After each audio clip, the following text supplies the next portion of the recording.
ఆరోగ్యం కావాలి అంటే ఎవరైనా ఎవరిని ఉపాసన చెయ్యమని చెప్తారు అంటే సూర్యనారాయణమూర్తిని ఉపాసన చెయ్యండి అంటారు.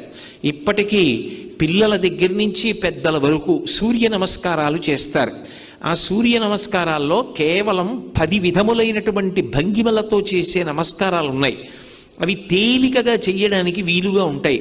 ఆ సూర్య నమస్కారం చెయ్యడం కేవలము శరీరమునకు ఆరోగ్యం ఇవ్వడానికి ఒక్కదానికే కాదు, ఆ సమయంలో సూర్య బింబాన్ని ఉపాసన చేస్తారు మనసుతో.